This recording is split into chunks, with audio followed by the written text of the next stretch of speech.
মাত্র ১২ বছর বয়সে আমি এমন একটি কঠিন পরিস্থিতিতে পড়েছিলাম, যেখানে থেকে বের হওয়া আমার জন্য কঠিন হয়ে গিয়েছিল। প্রতিটি রাতে অচেনা মানুষ আসত, যেন তারা নতুন কোনো দুঃস্বপ্ন নিয়ে আসত। আমি বারবার অপমানিত হতাম এবং আমার আত্মসম্মান প্রতিনিয়ত ক্ষতিগ্রস্ত হতো। আমার জীবন তখন শুধুই বেদনায় ভরা ছিল। প্রতিদিন নতুন নতুন পরিস্থিতি আমাকে আরও বিপর্যস্ত করে তুলত। আমার অন্তরের যন্ত্রণা আমি কারো সাথে ভাগাভাগি করতে পারতাম না। আমি চুপচাপ আমার দুর্ভাগ্যের জন্য চোখের জল ফেলতাম, কিন্তু সেই কান্না শোনার মতো কেউ ছিল না।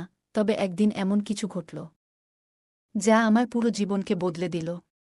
সেই ছেলেটি, যার বয়স আনুমানিক ২৪ বছর, আমার জীবনে এক নতুন অধ্যায়ের সূচনা করল। আমার নাম নেহা। আমি একটি ছোট গ্রামে থাকি। আমাদের পরিবারে ছিল ৪ জন: মা, বাবা, আমার ছোট ভাই আর আমি। আমরা খুব সুখী পরিবার ছিলাম। আমার ভাইয়ের বয়স ছিল ১৪ বছর আর আমার ১২ বছর। সবাই বলতো আমি দেখতে খুব সুন্দর। আমার গায়ের রং ছিল দুধের মতো সাদা। মা বাবা আমাদের ২ ভাইবোনকে খুব ভালোবাসতেন। বাবা ছিলেন একজন দিনমজুর এবং যা আয় করতেন তা দিয়েই আমাদের সংসার চলত। বাবা প্রায় বলতেন, নেহা, তুমিই আমার জীবনের আলো। তোমার জন্যই আমাদের জীবনে আনন্দ আছে। আমাদের জীবনে সবকিছু ঠিকঠাকই চলছিল। কিন্তু হঠাৎ একদিন আমাদের সুখের উপর কালো মেঘ নেমে এলো। বাবার একটি বড় দুর্ঘটনা ঘটে, যা আমাদের জীবনকে সম্পূর্ণ বদলে দিল। বাবা আমাদের ছেড়ে এই পৃথিবী থেকে চিরতরে চলে গেলেন। তার মৃত্যুর পর মা অনেক কষ্টে আমাদের ২ ভাইবোনকে সামলানোর চেষ্টা করলেন। কিন্তু বাবার চলে যাওয়ার পর মাও বেশ অসুস্থ হয়ে পড়লেন। আমার ভাই, যে খুব বেশি লেখাপড়া জানত না, ছোটখাটো কাজ করে কিছু টাকা রোজগার করত। সেই টাকায় আমাদের দিন চলত। তবে মায়ের শারীরিক অবস্থার অবনতি হতে থাকে এবং কয়েক মাস পর মাও আমাদের ছেড়ে চলে গেলেন। এখন আমরা ২ ভাইবোন পুরোপুরি অনাথ হয়ে গেলাম। আমাদের একমাত্র আত্মীয় ছিলেন আমাদের বিধবা মাসি।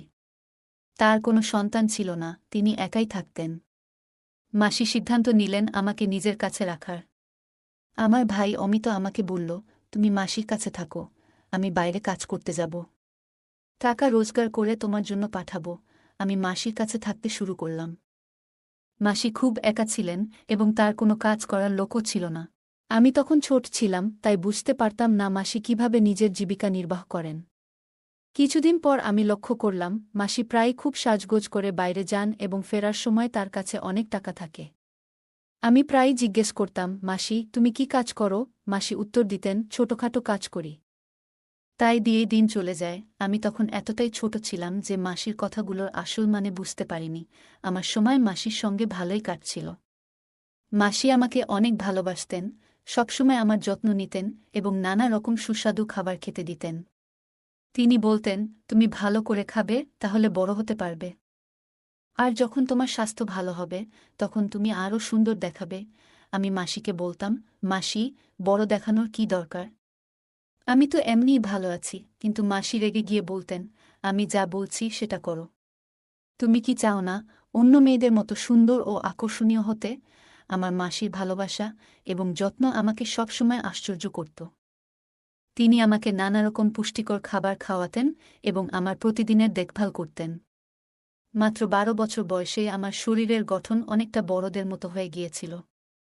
দেখতে আমি যেন ১৮ বছরের একটি মেয়ের মতো হয়ে গিয়েছিলাম। আমার সৌন্দর্য ক্রমেই বাড়ছিল, আর সেই কারণে আশপাশের মানুষের নজর পড়ত আমার দিকে। তবে একটা বিষয় আমার কাছে অস্বাভাবিক লাগছিল। মাসির আচরণ এমন ছিল যেন তিনি আমাকে বড়দের মতো দেখানোর জন্য আলাদা পরিকল্পনা করছেন।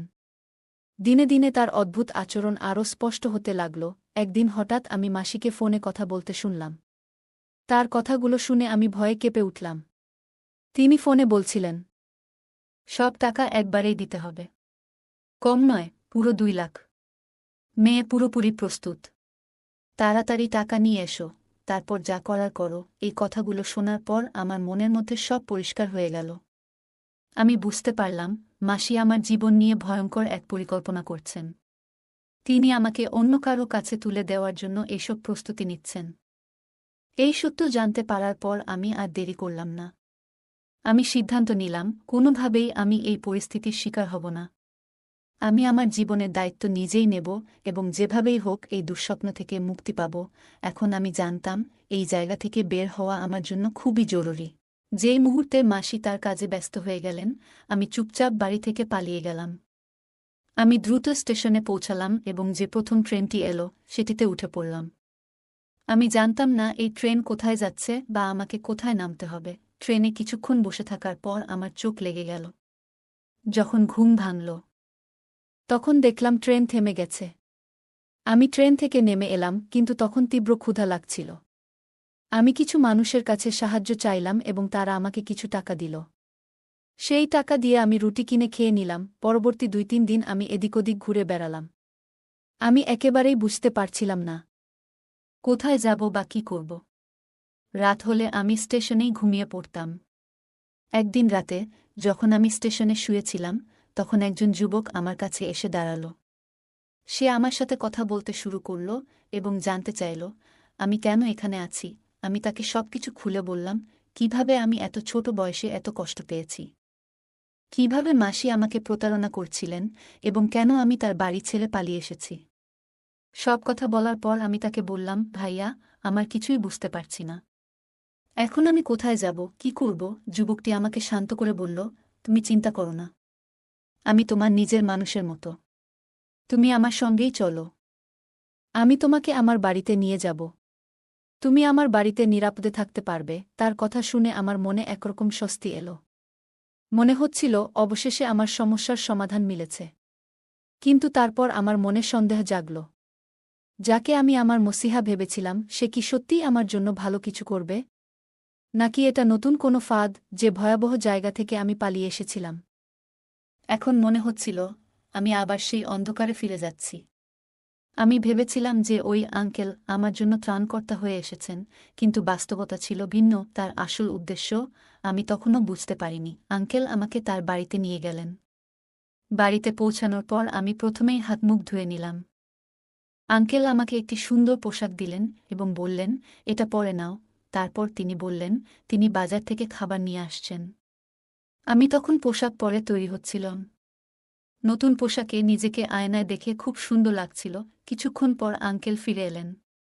তার হাতে ছিল প্রচুর খাবার। আমি তখন বেশ ক্ষুধার্ত ছিলাম, তাই ভালো করে পেট ভরে খেলাম এবং আরামে ঘুমিয়ে পড়লাম। পরদিন সকালে যখন ঘুম ভাঙল, চারপাশে এক অদ্ভুত নীরবতা দেখলাম। ঘড়ি দেখলাম, তখন সকাল 10টা। কিন্তু আঙ্কেলের কোনো খোঁজ নেই। আমি ভয় পেয়ে গেলাম। ভেবে দেখলাম তিনি আমাকে একা ফেলে কোথায় গেলেন। ঠিক তখনই দরজার দিকে নজর পড়ল। দেখলাম আঙ্কেল আর তার সঙ্গে এক মহিলা আসছেন। তারা ঘরে ঢুকলেন। আঙ্কেল বললেন, এটা মিনাতাই। উনার কোনো সন্তান নেই, আর উনি চান তোমাকে নিজের মেয়ে হিসেবে দত্তক নিতে। এটা শুনে আমার মনের মধ্যে মিশ্র অনুভূতি জন্ম নিল।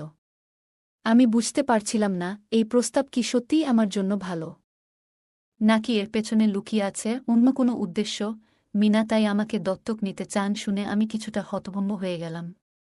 আমি সেই মহিলার দিকে তাকিয়ে রইলাম। তিনি দেখতে কিছুটা অদ্ভুত ছিলেন, খুব মোটা, আর মুখে পানের রং লেগেছিল। কেন জানি না, কিন্তু তাকে দেখে আমার মনে এক ধরনের ভয় কাজ করছিল। এরকম অনুভূতি আগে কখনো হয়নি। আমি আঙ্কেলকে বললাম, আঙ্কেল, আপনি কি আমাকে আপনার কাছে রাখতে পারবেন না? আঙ্কেল বললেন, না, আমি তোমাকে আমার কাছে রাখতে পারব না। আমার স্ত্রী আর সন্তান আছে। যদি তুমি আমার সঙ্গে থাকো, তাহলে আমার স্ত্রী আমাকে নিয়ে ঝগড়া করবে। আমি আমার স্ত্রীকে খুব ভালোবাসি। তারপর তিনি আমাকে আশ্বস্ত করে বললেন, তুমি একদম চিন্তা করো না। মিনা তাই তোমাকে নিজের মেয়ের মতো রাখবেন। তুমি তার সঙ্গে খুব ভালো থাকবে। আমি তবুও চিন্তিত ছিলাম। মিনা তাইয়ের চোখে এমন কিছু ছিল যা আমার অস্বস্তি বাড়িয়ে তুলছিল। যদিও আঙ্কেল আমাকে নিশ্চিত করলেন যে আমি সুখে থাকব, আমার মনে হচ্ছিল এই সিদ্ধান্ত হয়তো আমার জন্য সঠিক নাও হতে পারে। আমি চুপচাপ দাঁড়িয়ে রইলাম। তখন সেই মহিলা বলল, হ্যাঁ মা, আমি তোমাকে নিজের মেয়ে করে রাখব। তুমি একবার আমার সঙ্গে চলো, দেখবে সব ঠিক হয়ে যাবে। আমি মাথা নেড়ে সম্মতি জানালাম, কারণ আমার সামনে আর কোনো পথ খোলা ছিল না। আমি কোথায় যেতাম বা কার কাছে যেতাম? একেবারে অসহায় অবস্থায় ছিলাম। আমার তখন প্রচণ্ড পিপাসা পেয়েছিল।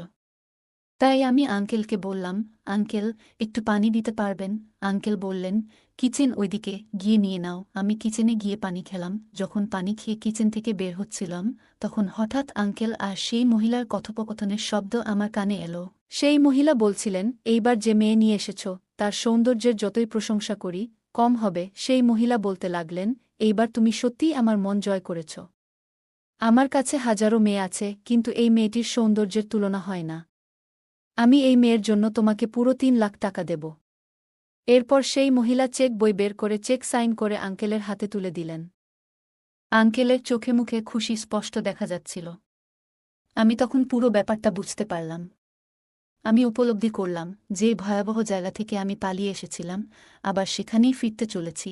তাদের কথা শুনে আমি সিদ্ধান্ত নিলাম যে আমাকে যে কোনোভাবে এখান থেকে পালাতে হবে। কিন্তু হঠাৎ সেই মহিলার লোকজন আমাকে ধরে ফেলল। জোর করে আমাকে গাড়িতে বসিয়ে দিল। সেই নারী তার সঙ্গে থাকা লোকজন নিয়ে গাড়িতে উঠে বসলেন। আমি এতটাই ভয়ে কেঁদে ফেললাম এবং চিৎকার শুরু করলাম। তখন সেই নারী আমার দিকে তাকিয়ে কঠোর স্বরে বললেন, তোমার মুখ থেকে আর একটি শব্দ বের হলে তোমার কি হবে তুমি জানো না। আমার লোকজন তোমার সাথে যা করার করে ফেলবে। আর কেউ কোনো খবরও পাবে না। চুপচাপ বসে থাকো। তার এমন হুমকির পর আমি এতটাই আতঙ্কিত হয়ে পড়েছিলাম যে আর কিছু বলার সাহস পাইনি। ভয়ে আমি নিঃশব্দে বসে থাকলাম। এরপর সেই নারী আমাকে একটি অন্ধকার এবং নোংরা জায়গায় নিয়ে গেলেন। সেখানে পৌঁছে আমি দেখতে পেলাম কিছু মেয়ে অদ্ভুত পোশাক পরে দরজার বাইরে দাঁড়িয়ে আছে। তাদের চেহারায় অস্বস্তি আর আতঙ্ক স্পষ্ট ছিল।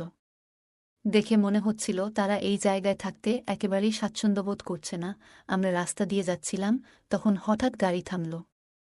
গাড়ি থেকে মহিলা বের হয়ে আমার দিকে তাকিয়ে কিছু বলতে শুরু করলেন। তার চোখে এক অদ্ভুত দৃষ্টি ছিল, যা আমাকে হতবাক করেছিল। কিছুক্ষণ পর সেই মহিলা আমাকে বললেন তার গাড়ি থেকে নামতে। আমি প্রথমে কিছু বুঝতে পারিনি এবং তাতে রাজি হইনি। তখন তার সাথে থাকা কয়েকজন আমাকে জোরপূর্বক গাড়ি থেকে নামিয়ে নিল। আমি চিৎকার করে বললাম, আমাকে ছেড়ে দিন। আমি কোথাও যেতে চাই না। কিন্তু তারা আমাকে শোনেনি। মহিলাটি আমাকে একটি ঘরে নিয়ে গেলেন। ঘরের দরজা খুলে তিনি একটি মেয়ে, যার নাম বৈশালী, তাকে ডাকলেন। মহিলাটি বৈশালীর দিকে তাকিয়ে বললেন, এখন থেকে এই মেয়েটির সমস্ত দায়িত্ব তোমার। তার খাবার দাবার যত্ন সবকিছু তুমি দেখবে। এ কথা বলেই মহিলা ঘর থেকে বেরিয়ে গেলেন। আমি ভেতরে বসে কান্নায় ভেঙে পড়লাম। তখন বৈশালী আমার কাছে এসে বলল, কাঁদলে কোনো লাভ নেই। যারা এখানে আসে তারা এখান থেকেই আর যেতে পারে না। এখান থেকে মুক্তির কোনো উপায় নেই। আমি ক্ষোভে চিৎকার করে বললাম, এটা অন্যায়। কারো স্বাধীনতা এভাবে কেড়ে নেওয়া যায় না। বৈশালী শান্ত স্বরে বলল, রাগ করলে নিজের ক্ষতি ছাড়া আর কিছুই হবে না। যদি তুমি পালানোর চেষ্টা করো, তবে তোমার জন্য পরিণাম ভালো হবে না। যদি বাঁচতে চাও, তবে যা বলা হবে তাই করতে হবে। তারপর বৈশালী আমাকে জিজ্ঞাসা করল, তোমার নাম কি? আমি ধীরে ধীরে বললাম, আমার নাম নেহা। বৈশালী মুচকি হেসে বলল, তুমি সত্যিই খুব সুন্দর। আর এটাই তোমার? বৈশালীর কথার অর্থ বোঝার চেষ্টা করতে করতে আমি আরও হতবাক হয়ে পড়লাম। তার হাসির মধ্যে লুকানো রহস্য আমাকে আরও শঙ্কিত করে তুলল। তারপর সে আমাকে আমার বয়স জিজ্ঞাসা করল। আমি বললাম, আমার বয়স 12 বছর। বৈশালী বলল, কিন্তু তোমাকে দেখে কেউই বলবে না যে তোমার বয়স 12 বছর। তুমি একদম 18 বছরের মেয়ের মতো দেখাও। আমি বললাম, আমি ছোট দেখাই বা বড়, তা কোনো বিষয় নয়। ভাগ্য আমাকে এমন এক জায়গায় নিয়ে এসেছে যা আমি কখনো কল্পনাও করিনি। যাকে আমি আমার সাহায্যকারী ভেবেছিলাম, সেই আমাকে ধোঁকা দিয়ে এই পরিস্থিতিতে ফেলে দিয়েছে। বৈশালী চুপচাপ ছিল। কিছুক্ষণ পর সে আমার জন্য খাবার নিয়ে এলো। কিন্তু আমার রাগ এতটাই ছিল যে আমি সেই খাবার ফেলে দিলাম এবং এক কোণে গিয়ে মুখ গোমড়া করে বসে পড়লাম। ঠিক তখনই হঠাৎ মিনা তাই সেখানে এলেন।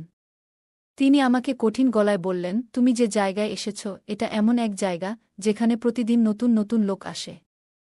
তারা এখানে এসে মেয়েদের সঙ্গে সময় কাটায়।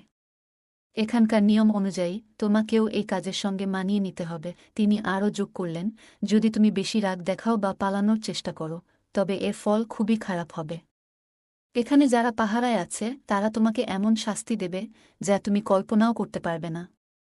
আপাতত কয়েকদিন সময় নাও, আরাম করো এবং পরিস্থিতি বুঝে নাও। আমি তার কথা শুনে একদম স্তব্ধ হয়ে গেলাম। আমার মনে হাজারো প্রশ্ন ঘুরপাক খেতে লাগল। এটা কি সত্যিই আমার জীবনের ভবিষ্যৎ হয়ে যাবে? শুরুর দিকে কিছুই বুঝতে পারছিলাম না। আমার চারপাশে যা ঘটছিল তা এক অজানা দুঃস্বপ্নের মতো লাগছিল। তবে ধীরে ধীরে আমি পরিস্থিতি বুঝে নিতে শুরু করলাম।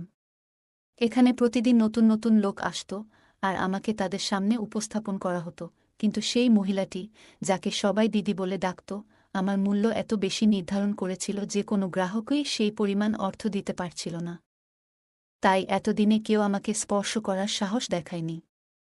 এইভাবে প্রায় 1 সপ্তাহ কেটে গেল, তবে আজকের দিনটি ছিল পুরোপুরি ভিন্ন। এক দীর্ঘদেহী ও বলিষ্ঠ মানুষ এসে দিদিকে একটি বড় অঙ্কের টাকা দিলেন। আমাকে সাজিয়ে একটি ঘরে বসিয়ে রাখা হলো, যেন আমি কোনো বিশেষ অনুষ্ঠানের জন্য প্রস্তুত।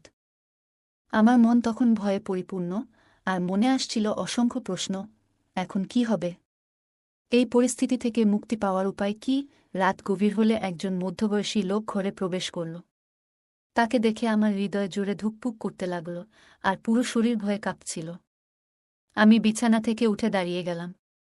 লোকটি দরজা বন্ধ করে আমাকে শান্ত গলায় বলল, ভয় পেজো না, বসো। আমি ভয়ে কাঁপতে কাঁপতে বললাম, দয়া করে আমার কাছাকাছি আসবেন না। লোকটি হেসে বলল, তোমার জন্য আমি অনেক টাকা খরচ করেছি।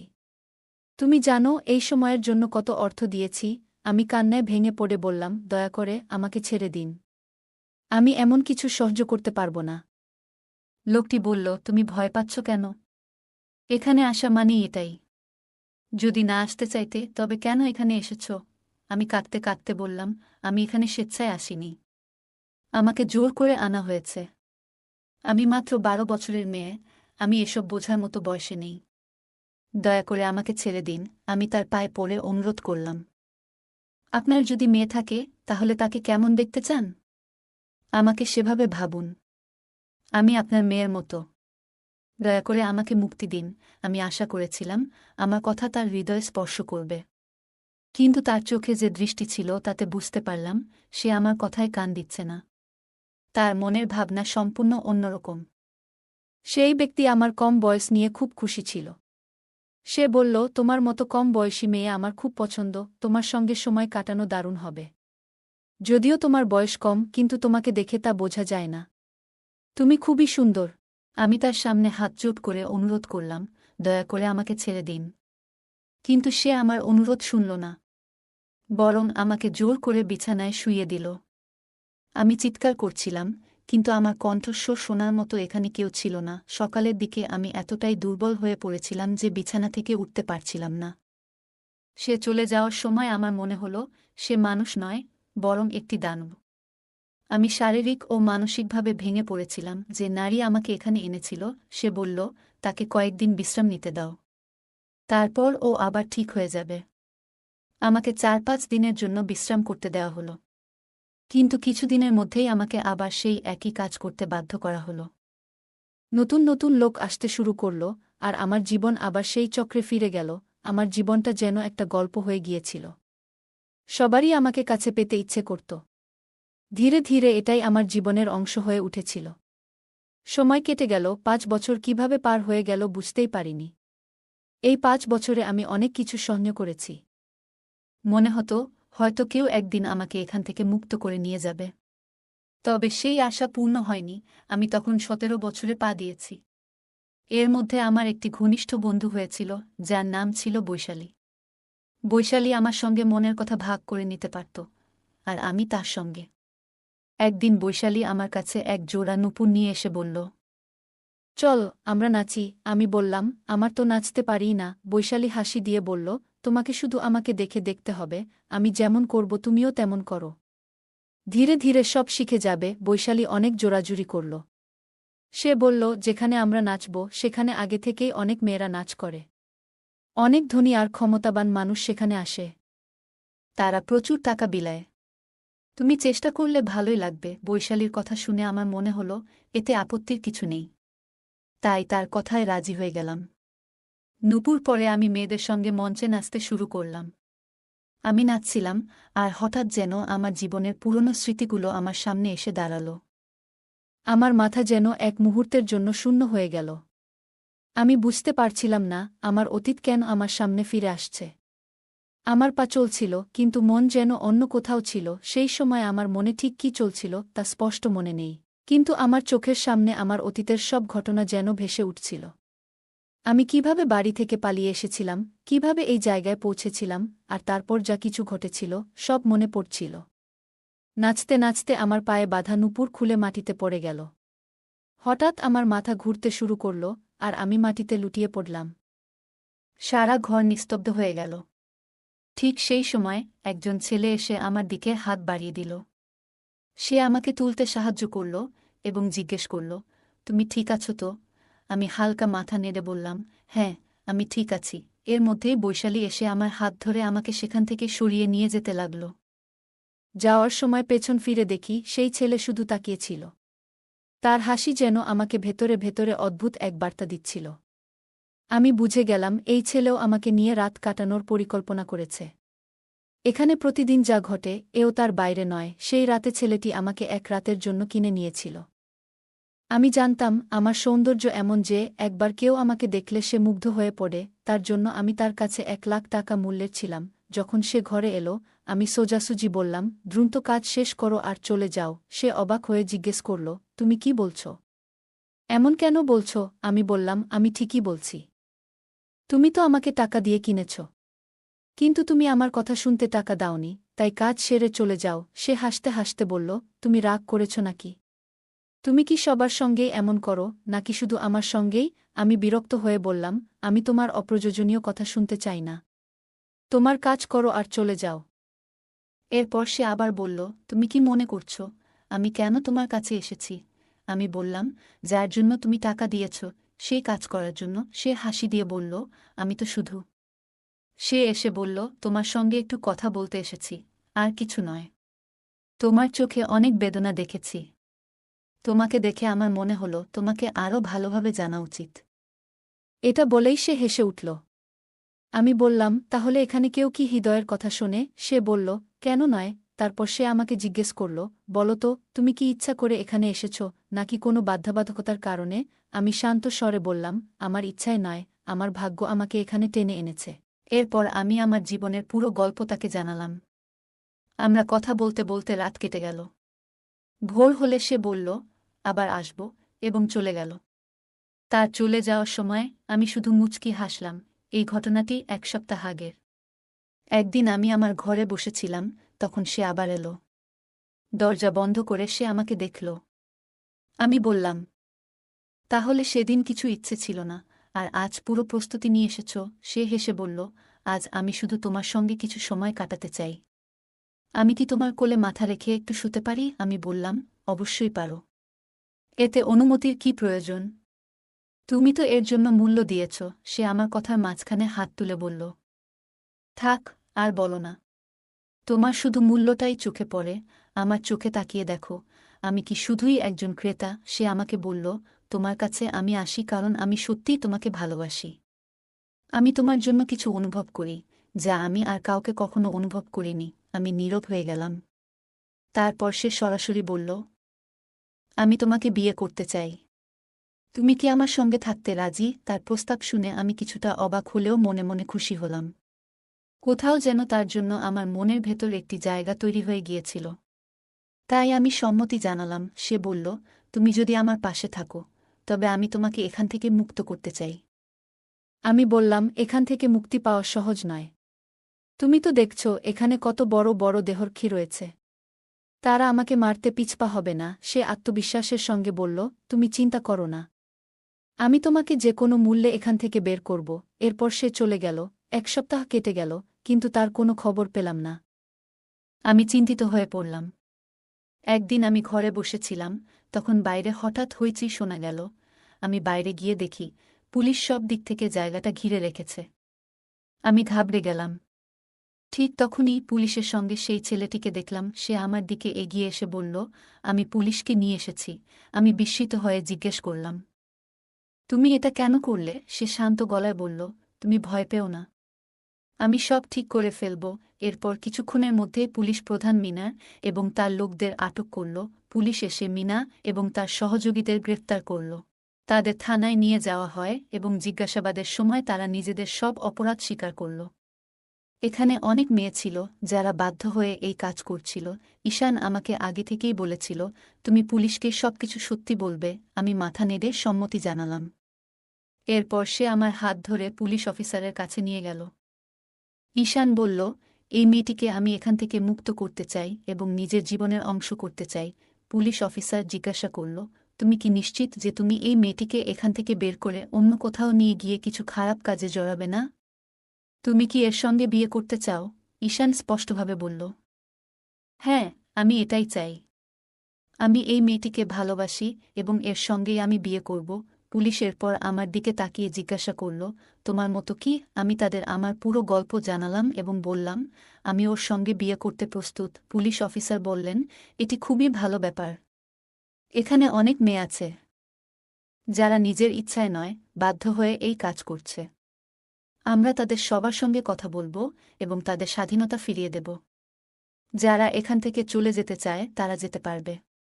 যারা থাকতে চায় তারা এখানেই থাকতে পারবে। এরপর ঈশান আমার হাত ধরে বলল, চলো এখান থেকে বেরিয়ে যাই। সেই দিনটির পর আমি পুরোপুরি এই অভিশপ্ত জায়গা থেকে মুক্তি পেলাম। আমি এখন সম্পূর্ণ স্বাধীন। আর আমার নতুন জীবনের শুরু হল। ঈশানের সঙ্গে আমার নতুন জীবনের শুরু নিয়ে আমি খুবই উত্তেজিত ছিলাম। পরের দিনই আমাদের বিয়ে সম্পন্ন হল। আমরা একসঙ্গে খুশিতে দিন কাটাতে লাগলাম। একদিন ঈশান আমাকে বলল, আমি তোমার সঙ্গে আমার এক ঘনিষ্ঠ বন্ধুর পরিচয় করাতে চাই। সে আমার জীবনের খুব কাছের একজন মানুষ। ঈশানও সেই বন্ধু ছিল একা। তার জীবনে কেউ ছিল না, শুধু একটি বোন ছিল, কিন্তু সে অনেক আগেই হারিয়ে গিয়েছিল। তার ভাই অনেক চেষ্টা করেও তাকে খুঁজে পায়নি। আমি ঈশানকে বললাম, কোনো অসুবিধা নেই, তুমি তোমার বন্ধুকে বাড়িতে নিয়ে এসো। আমি প্রার্থনা করব যেন তার হারিয়ে যাওয়া বোনকে সে খুঁজে পায়। এরপর ঈশান তার বন্ধুকে আমাদের বাড়িতে আমন্ত্রণ জানাল। আমি মনে মনে আশা করলাম, আমাদের সঙ্গে সময় কাটিয়ে তার মনে শান্তি আসবে এবং আমরা তার জীবনে কিছুটা সুখ আনতে পারব। আমি সব সময় প্রার্থনা করতাম যেন তার হারিয়ে যাওয়া বোন তাকে দ্রুত খুঁজে পায়। পরের দিন ঈশান তার বন্ধুর সাথে বাড়ি এলো। আমি যখন তার বন্ধুকে দেখলাম তখন আমার চোখ বিস্ময়ে বড় হয়ে গেল এবং চোখ থেকে জল গড়িয়ে পড়ল। আমি হতবাক হয়ে গেলাম, কারণ সেই ব্যক্তি আর কেউ নয়, আমার নিজের ভাই। সে শহরে কাজের জন্য গিয়েছিল এবং আমাকে দেখে সে আমাকে জড়িয়ে ধরল। আমরা দুই ভাই বোন একে অপরকে জড়িয়ে ধরে কান্নায় ভেঙে পড়লাম। সে বলল, আমি তোমাকে সর্বত্র খুঁজেছি। মাসিকে কতবার জিজ্ঞাসা করেছি, কিন্তু সে কিছুই বলেনি। শুধু বলো তুমি কোথায় যেন হারিয়ে গেছ। আমি তখন তাকে আমার পুরো পরিস্থিতি বললাম। আমার ভাই নিজেকে দোষ দিতে শুরু করল এবং বলল, আমাকে তোমাকে ছেড়ে যেতেই উচিত ছিল না। কিন্তু আমি তাকে বোঝালাম, ভাই, যা হয়ে গেছে তা ভুলে যাও। এখন ঈশান আমার জীবন আর আমি তার সাথে খুব সুখে আছি। আমার ভাই আমার মাথায় হাত বুলিয়ে দিল এবং তারপর ঈশানকেও জড়িয়ে ধরল। আমাদের বিয়ের 1 বছর পেরিয়েছিল এবং একদিন আমাদের একটি ছেলে হল। আমি তার নাম রাখলাম পার্থ। এখন আমি আমার ছেলে এবং স্বামীর সাথে খুব সুখে আছি। এরপর আমি আমার ভাইয়ের বিয়ে করিয়ে দিলাম আমার সেই বান্ধবী বৈশালীর সাথে। বৈশালী আমার ভাইয়ের চেয়ে 5 বছরের বড় ছিল, কিন্তু তাও আমার ভাই তাকে জীবনের সঙ্গী হিসেবে মেনে নিল। এখন আমরা 4 জন একসাথে খুব সুখে ও আনন্দে দিন কাটাই। আমাদের জীবনে শুধুই সুখ আর সুখ। বন্ধুরা, এই ছিল আজকের গল্প। গল্পটি কেমন লাগলো জানাতে অবশ্যই কমেন্ট করুন। আর যদি আপনি আমাদের চ্যানেলে নতুন হয়ে থাকেন, তাহলে আমাদের ভিডিওটি লাইক, শেয়ার ও সাবস্ক্রাইব করতে ভুলবেন না।